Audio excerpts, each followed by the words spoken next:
Next हम start करते हैं clause number 5, that is education and training. Education and training अपने आप में बहुत बड़ा क्लॉज है, जिसके अंदर हमारे इंक्लूड्स एसोसिएट्स एंड स्टाफ, हर एक बंदा इसमें इन्वॉल्व होता है। और ट्रेनिंग हमारी हर लेवल के बंदे को दी जाती है, नीचे से लेके ऊपर तक हर एक बंदे को दी जाती है।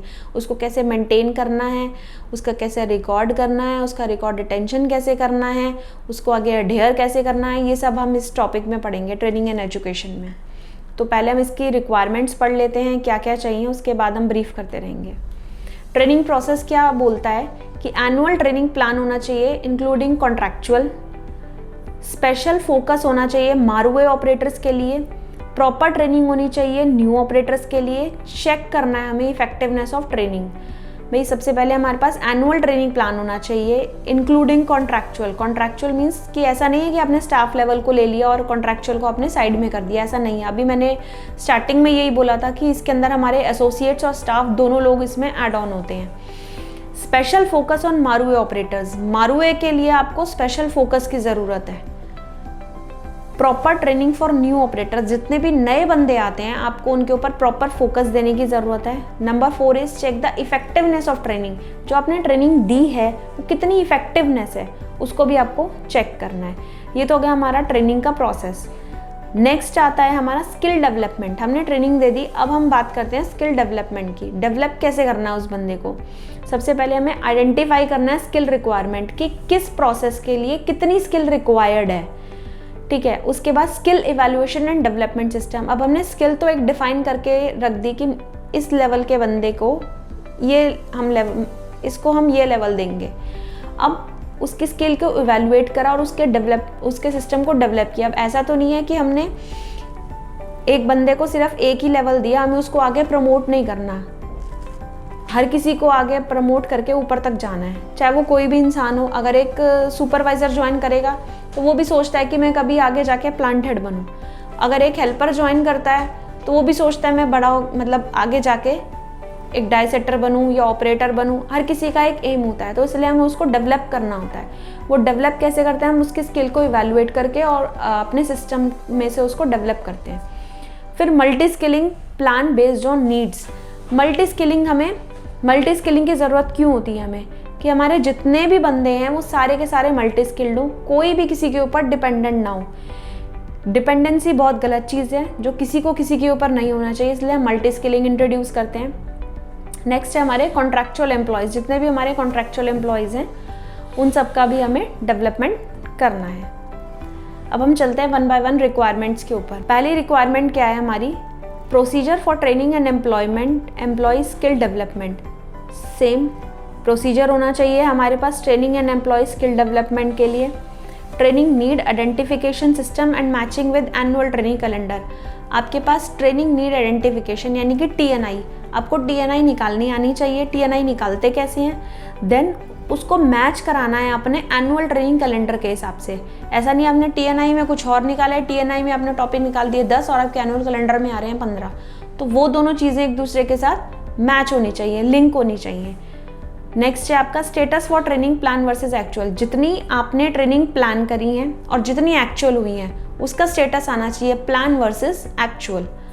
नेक्स्ट है हमारा training contents cover areas like technical behaviour safety etcetera. अब ट्रेनिंग के अंदर हमें सारे के सारे एरियाज कवर करने हैं। ऐसा नहीं है कि हमने सिर्फ टेक्निकल ट्रेनिंग कवर कर ली, हमें बिहेवियर, सेफ्टी, इस तरीके की ट्रेनिंग्स भी कवर करनी है। ऐसा नहीं है कि मेरा एक बंदा जो है वो टेक्निकली बहुत स्ट्रांग है लेकिन उसको बात करने का तरीका नहीं आता, वो बदतमीजी से बात करता है, वो अपने एरिया को सही से नहीं रखता, तो वो भी बंदा हमें नहीं चाहिए। हमें चाहिए कि उस बंदे के टेक्निकल भी नॉलेज हो, प्लस उसको बिहेवियर नॉलेज हो, प्लस उसको सेफ्टी के बारे में भी, मतलब ऑल ओवर उसको सब कुछ पता हो। अब इसके अंदर ऑब्जर्वेशंस क्या क्या आती हैं हमारी, जो मेजर ऑब्जर्वेशंस आती हैं। Gap in new operator training process, कि जब भी हम कोई नया ऑपरेटर हायर करते हैं उसमें गैप्स क्या क्या मिलते हैं। New operator training process not defined, कि जब भी कोई नया ऑपरेटर आता है उसका प्रोसेस हमें नहीं डिफाइंड होता हमारे प्रोसीजर में कहीं पर भी। On job training evaluation not done, जो ऑन जॉब ट्रेनिंग्स हैं उनका इवैल्यूएशन नहीं होता है। Skill matrix not update at the time of operator start at work at station. Skill matrix जो है वो अपडेट नहीं होती है जब ऑपरेटर काम कर रहा होता है आपका। अब ये तो हो गया हमारा जब न्यू ऑपरेटर के केस में। एग्जिस्टिंग ऑपरेटर के केस में क्या क्या इश्यूज आते हैं? Training need identification not done, मतलब हम उसकी TNI नहीं निकालते हैं, हम उसकी नीड आइडेंटिफाई नहीं करते हैं, उसको कौन कौन सी ट्रेनिंग की नीड है। नेक्स्ट है TNI not reflected in annual training plan, जो TNI अगर हम निकाल लेते हैं तो वो एनुअल ट्रेनिंग प्लान में कहीं पर भी रिफ्लेक्ट नहीं होती है। नेक्स्ट है monitoring of annual training plan not done to capture poor adherence, जो मॉनिटरिंग है हमारी ट्रेनिंग प्लान की वो कैप्चर नहीं होती है, जिसकी वजह से हमारा पुअर एडहेरेंस होता है। नेक्स्ट है no backup plan to improve annual training plan adherence, हमारे पास कोई बैकअप प्लान नहीं होता कि हम एनुअल ट्रेनिंग प्लान को किस तरीके से इम्प्रूव कर पाएँ। ये हमारा पहली रिक्वायरमेंट। नेक्स्ट है हमारा, जैसा कि आप देख सकते हैं ये हमारे प्रोसेस हैं, ये हमारी रिक्वायरमेंट्स हैं। प्रोसेस क्या है हमारा? New joining operator, induction training, on job training, OJT evaluation, skill matrix update, work on station.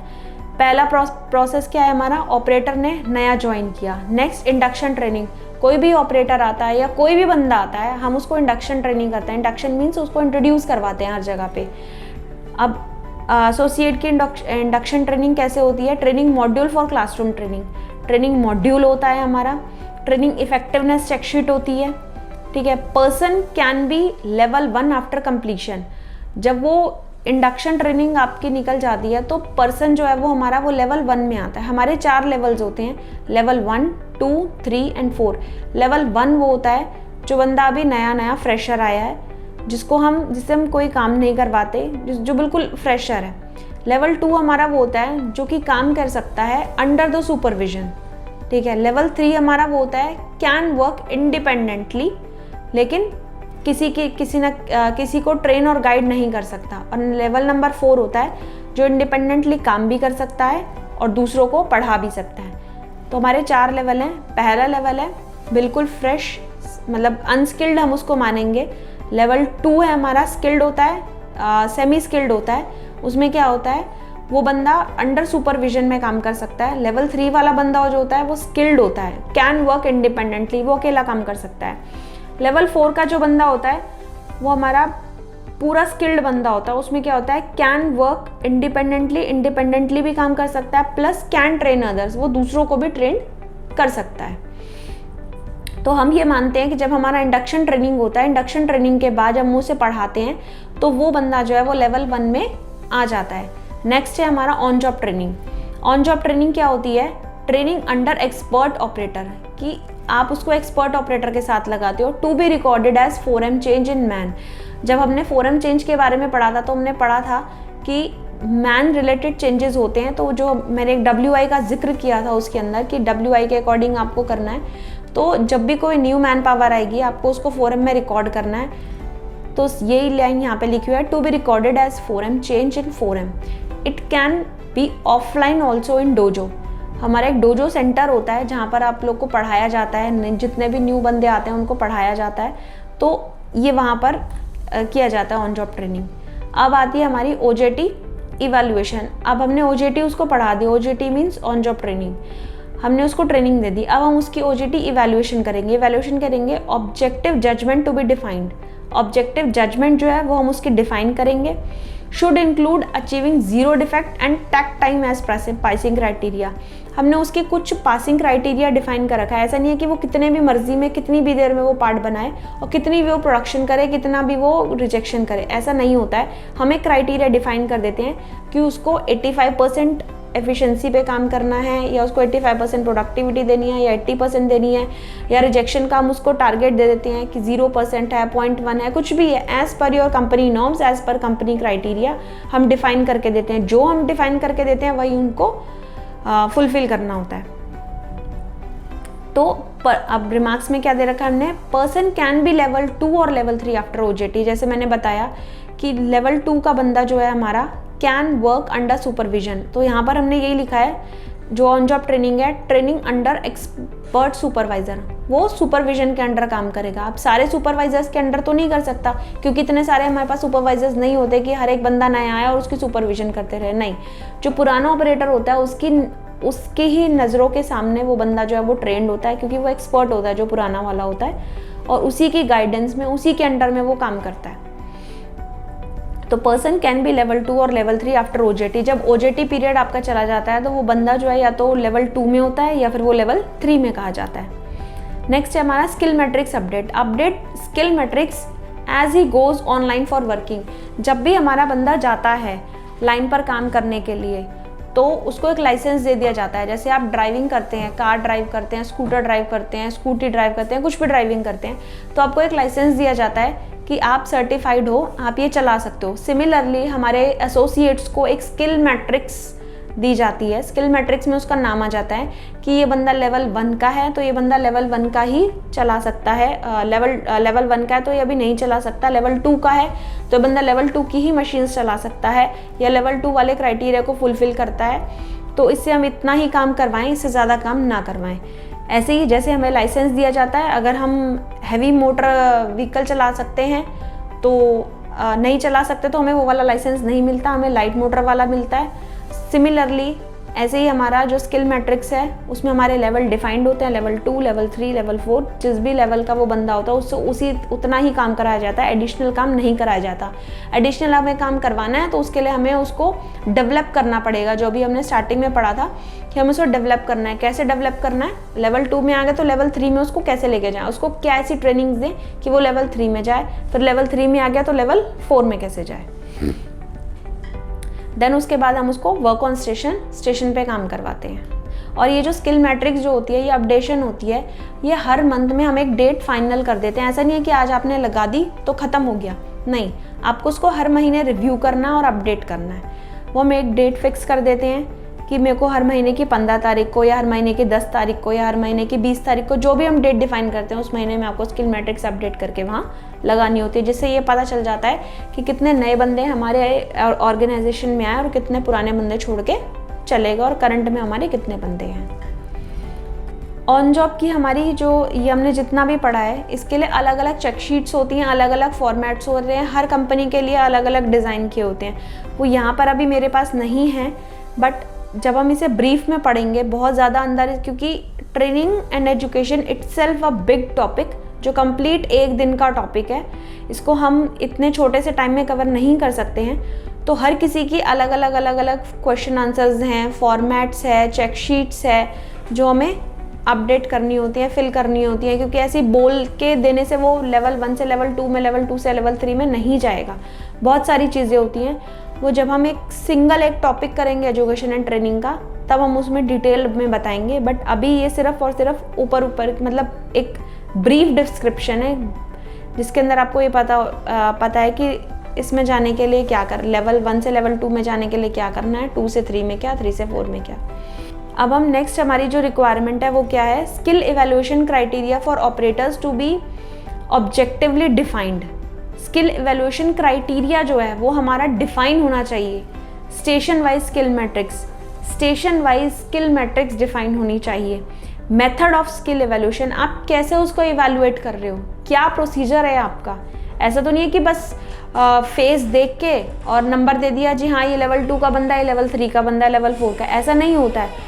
आपको मेथड जो है, आपको मेथड डिफाइन करना होता है, इवैल्यूएशन मेथड, कि आपको कैसे आप उसको इवैल्यूएट कर रहे हो।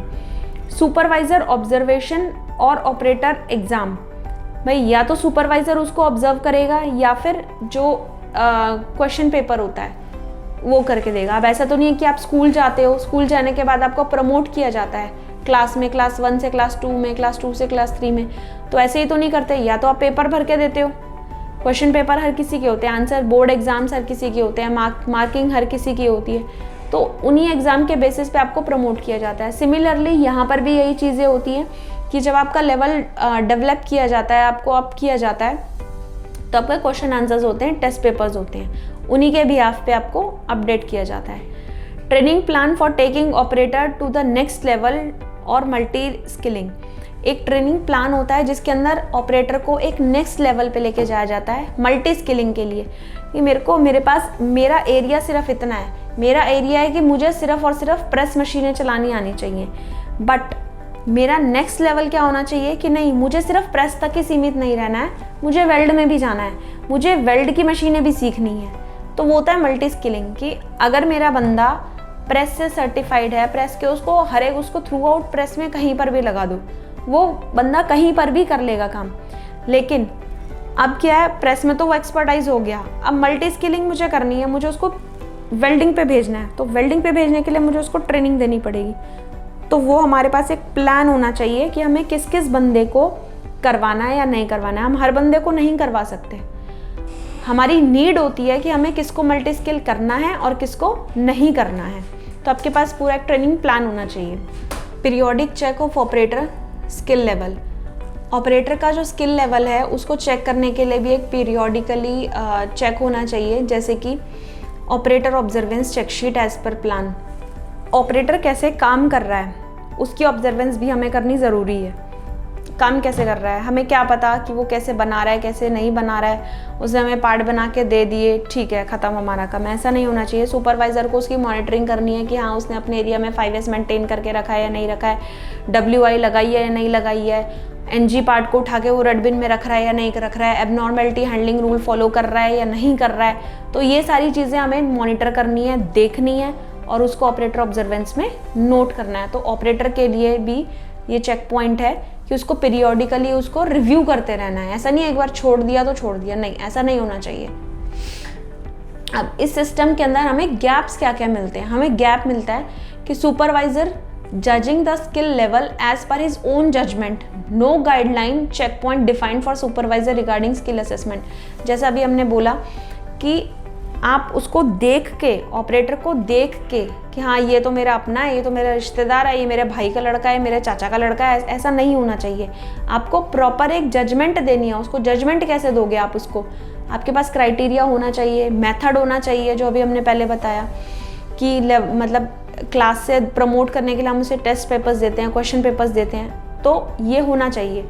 सुपरवाइज़र अपनी मर्जी से अपने अकॉर्डिंग उसको जजमेंट नहीं दे सकता है। हाँ उसके पास क्वेश्चन पेपर है, एविडेंस है, वो दिखा सकता है हाँ ठीक है इसने इसमें 10 में से 10 स्कोर किए हैं, इसलिए मैंने इसको A ग्रेड दिया है, इसलिए मैंने इसको लेवल 4 पे दिया है। अगर उसने 10 में से 5 स्कोर किया है तो मैंने उसको ये ग्रेड दिया है। तो आपके पास रिटर्न में डॉक्यूमेंट होना चाहिए। तो हमारा जो मिनिमम टाइम पीरियड है working on station not defined before assigning to multi skilling और नेक्स्ट लेवल। ऐसा नहीं है कि हमने टाइम फ्रेम नहीं किया है, मतलब फिक्स नहीं किया है और हमने उसको उठा के दे दिया, ऐसा नहीं होना चाहिए। आपको एक वीक डिफाइन करना है कि मुझे इस मंथ में, इस वीक में इसको नेक्स्ट लेवल पे भेजना है, तो मेरे पास प्रॉपर प्लानिंग होनी चाहिए। ऐसा नहीं होना चाहिए मेरे पास प्रेस में बंदे नहीं है और मैंने उठा के उसको मल्टी स्किलिंग के लिए दूसरे प्रोसेस में भेज दिया, ऐसा नहीं होना चाहिए। आपके पास प्रॉपर प्लानिंग के साथ आपको काम करना है, प्रॉपर प्लानिंग के साथ। नेक्स्ट है हमारा minimum skill level not defined for each operation. हमारे जितने भी ऑपरेशंस होते हैं, कुछ ऑपरेशंस हमारे ऐसे होते हैं जहाँ पर हमें पुराना बंदा चाहिए होता है यहाँ पर, या फिर जहाँ पे हमें ऐसा बंदा चाहिए होता है जिसकी स्किल लेवल जो है वो बहुत अच्छा होना चाहिए। तो हमें इस तरीके के ऑपरेशंस को डिफाइन करना होता है कि मिनिमम सारे प्रोसेस पे L2 का बंदा काम कर लेगा या L3 का काम कर लेगा, बट कुछ ऐसे प्रोसेसेस हैं, कुछ ऐसे क्रिटिकल प्रोसेसेस हैं जहाँ पर नहीं, मुझे सिर्फ L3 का बंदा ही चाहिए, मैं इस प्रोसेस के ऊपर L2 का बंदा नहीं लगा सकता या नहीं लगा सकती। तो आपको इस तरीके से मिनिमम लेवल डिफाइन करने होते हैं। अब 98% suppliers don't have proper skill matrix evaluation system. आप समझ रहे हैं 98% सप्लायर्स के पास proper skill matrix evaluation system ही नहीं होता है। अडियर करना तो बहुत दूर की बात है, उनके पास सिस्टम ही नहीं होता है कि हम उसको कैसे एक लेवल से दूसरे लेवल के ऊपर लेके जाएंगे।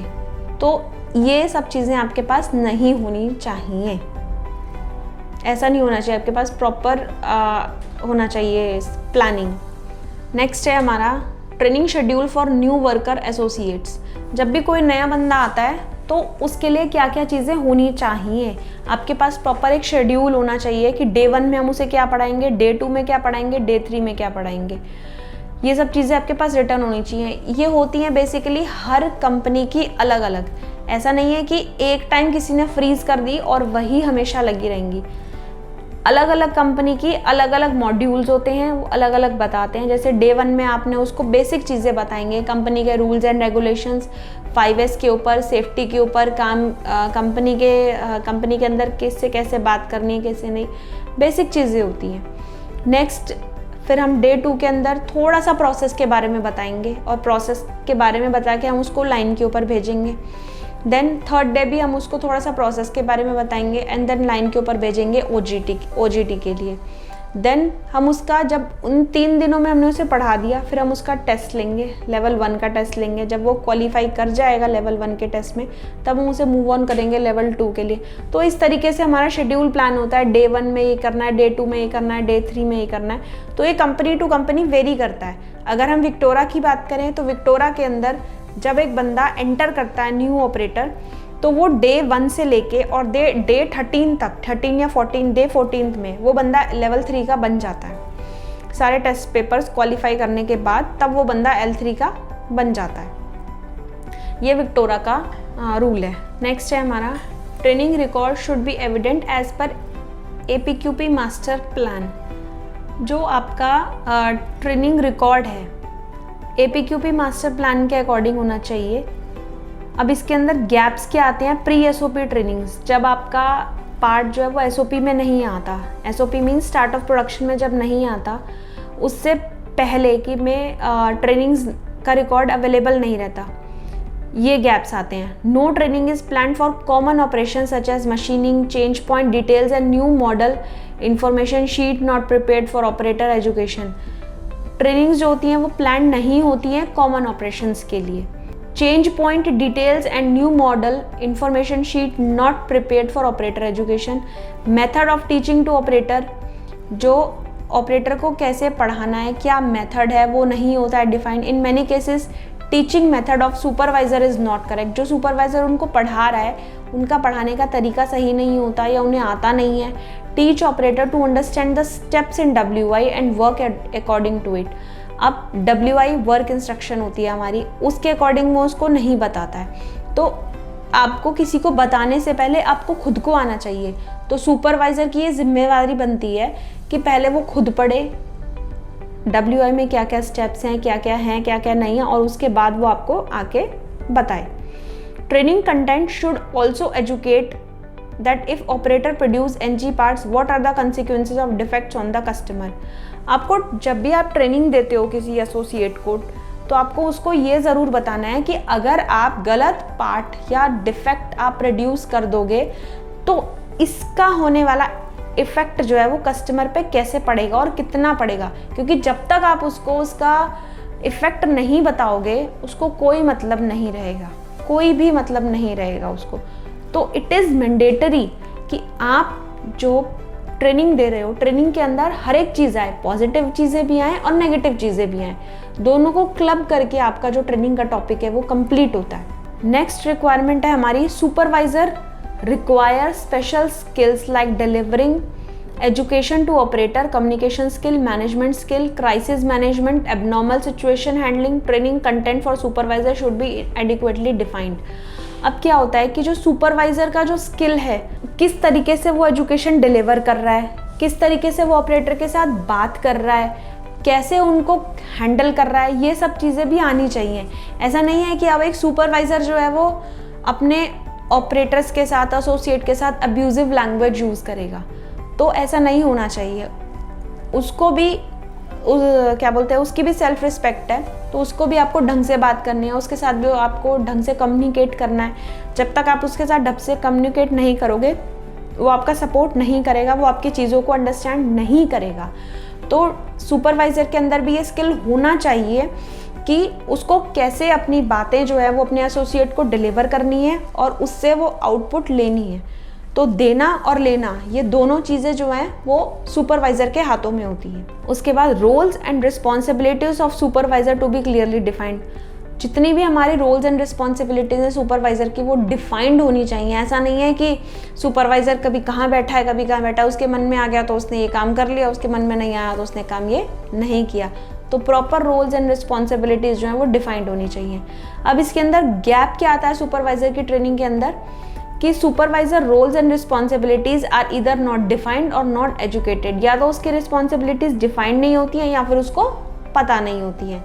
Refresher training should be planned for supervisor periodically. अब सुपरवाइजर बन गया, इट मीन्स ये नहीं है कि उसकी ट्रेनिंग ही नहीं होगी, भाई पीरियोडिकली ट्रेनिंग तो होनी चाहिए। कोई भी बंदा है वो भूल जाएगा मैंने क्या पढ़ा, मैंने आज से 10 साल पहले या 12 साल पहले मैंने 10वीं या 12वीं क्लास में क्या पढ़ा, मुझे क्या पता। अगर मैं उसको रिमाइंड करती रहूँगी तभी मुझे पता चलेगा, अदरवाइज मुझे नहीं पता चलेगा। तो इट इज़ मैंडेटरी कि आप उसको रिफ्रेशर ट्रेनिंग देते रहो बार बार, क्योंकि जब तक आप उसको रिफ्रेशर ट्रेनिंग नहीं दोगे वो आगे उन सब चीज़ों को डिलीवर नहीं कर पाएगा। तो ये ज़रूरी है कि आपको उसको ट्रेनिंग्स देनी है। नेक्स्ट रिक्वायरमेंट क्या आती है हमारी, स्पेशल एजुकेशन करिकुलम, मारूए process training and other special process training required, certificate for special training is better. अब कुछ हमारे प्रोसेसेस होते हैं स्पेशल, जैसे मैंने अभी बताया था कि मिनिमम लेवल हमें डिफाइन करना है कुछ ऑपरेशंस के लिए, तो हमारे कुछ स्पेशल प्रोसेसेस होते हैं, जैसे कि मारूए। मारूए क्या होता है, मारूए हमारा ऐसा प्रोसेस होता है, ऐसी वेल्डिंग होती है, ऐसा ऑपरेशन होता है जिसके ख़राब होने से या जिसके टूटने से जो हमारा कस्टमर एंड है या जो यूज़र है उसके लाइफ को खतरा हो सकता है, आइदर उसकी जान भी जा सकती है और वो इंजर्ड भी हो सकता है बहुत बुरे तरीके से। तो मारूए एक ऐसा प्रोसेस है, ऐसा ऑपरेशन है, ऐसी वेल्डिंग है जिसमें आपको बहुत स्पेशल फोकस की ज़रूरत होती है, जहाँ पर आपको सिर्फ और सिर्फ स्किल्ड बंदा ही लगाना है, वहाँ पर आप अनस्किल्ड बंदा नहीं लगा सकते। फॉर एग्जांपल हमारा ब्रेक है, गाड़ी का ब्रेक है, अगर वो ब्रेक काम नहीं किया तो उससे या तो बंदे की जान चली जाएगी या एक्सीडेंट होगा बहुत गंदे तरीके वाला, ठीक है। तो दैट इज़ मारूए। अब गाड़ी का स्टेयरिंग है, स्टेयरिंग अगर ढंग से नहीं घूमा, इधर नहीं हुआ उधर नहीं हुआ, तो कुछ चीज़ें हैं हमारी जो मारूए हैं, ठीक है। तो वहाँ पर आपको स्पेशल ट्रेनिंग की ज़रूरत है, स्पेशल फोकस की ज़रूरत है और स्पेशल बंदे की ज़रूरत है। तो वहाँ पर आपको स्पेशल ट्रेनिंग प्रोग्राम करवाना पड़ेगा। और इट्स बेटर कि आप वो जो मारूए वाले प्रोसेसेस हैं आप उनको एक स्पेशल आइडेंटिफिकेशन के साथ आइदर उनको सर्टिफिकेट प्रोवाइड करो या फिर उन्हीं ऑपरेटर्स को या उन स्टेशंस को आप एक पर्टिकुलरली आइडेंटिफाई करके दो कि हाँ ये मेरा स्पेशल प्रोसेस है, स्पेशल फोकस है, स्पेशल ऑपरेटर है, इस पर मैंने स्पेशल फोकस दे रखा है, ताकि सामने वाले बंदे का ध्यान बिल्कुल अट्रैक्ट हो उसकी तरफ कि हाँ ये मेरा प्रोसेस स्पेशल है और उस पर मैंने स्पेशल अटेंशन दे रखा है। Training for critical and special process is required, वही जो अभी बताया है कि उन स्टेशंस के लिए, उन एरियाज़ के लिए हमें ट्रेनिंग्स जो है वो बहुत नेसेसरी है। अब गैप्स क्या आते हैं इसके अंदर, training for critical and special processes is not done, training नहीं की जाती है। For example operator on heat treatment, information on micro structure and for welding operator, information on types of welding defect to be planned. भाई welding operator के लिए क्या होता है कि कितने तरीके की वेल्डिंग है, उसमें क्या क्या डिफेक्ट आते हैं ये उनको पता होने चाहिए, प्लान होने चाहिए। Qualification criteria for training and skill evaluation of special operation not defined, qualification criteria for training and skill evaluation of special operations के लिए डिफाइन नहीं होता है। तो आपको ऐसा नहीं करना है, आपको स्पेशल फोकस रखना है इन स्पेशल ट्रेनिंग्स के ऊपर, स्पेशल एरियाज़ के ऊपर, क्रिटिकल स्टेशंस के ऊपर स्पेशल फोकस आपको करना है। नेक्स्ट है हमारा inspector skill need to be periodically monitored, defect part catching should be performed at line speed. Inspector जो होता है वो हमारा क्या होता है, बहुत इंपॉर्टेंट रोल होता है इंस्पेक्टर का। क्यों? क्योंकि उससे चेक किया हुआ पार्ट हमारा डायरेक्ट जाता है कस्टमर एंड के पास। प्रोसेस से बना हुआ पार्ट आता है हमारा पीडीआई में, पीडीआई में कौन चेक करता है? इंस्पेक्टर। अब इंस्पेक्टर से अगर गलती से भी कुछ भी गलती हो गई तो वो पार्ट हमारा जाएगा सीधा का सीधा लाइन, कस्टमर की लाइन के ऊपर। तो इंस्पेक्टर का रोल बहुत इंपॉर्टेंट है। तो इंस्पेक्टर का जो स्किल है वो पीरियोडिकली मॉनिटर होना चाहिए, डेली बेसिस पे या वीकली बेसिस पे या जो भी as per defined company norms और मैनुअल। तो defect part catching should be performed at line speed, जो उसकी स्पीड है ना डिफेक्ट पकड़ने की वो बहुत ज़्यादा जल्दी होनी चाहिए। ऐसा नहीं है कि वो घंटे लगाता रहे चेक करने में और तब जाके ढूंढे, ऐसा नहीं होना चाहिए। उसकी स्पीड जो है बहुत अच्छी होनी चाहिए। अब इसमें ऑब्जर्वेशंस क्या क्या आई हैं? Method of periodic skill assessment not defined, जो पीरियोडिक स्किल का मेथड है वो डिफाइन नहीं होता है, कब करना है हमें। For example for evaluating inspector skill supervisor can judge it by mixing some ng in OK parts, then judge the ability of at line speed.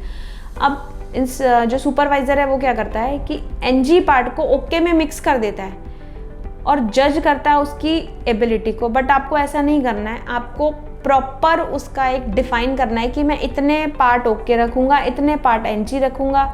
ऐसा नहीं होना चाहिए कि जब आपका मन आया आपने 2 पार्ट डाल दिए, जब आपका मन आया तब आपने 5 पार्ट डाल दिए, ऐसा नहीं होना चाहिए, डिफाइंड होना चाहिए वो हर जगह पे।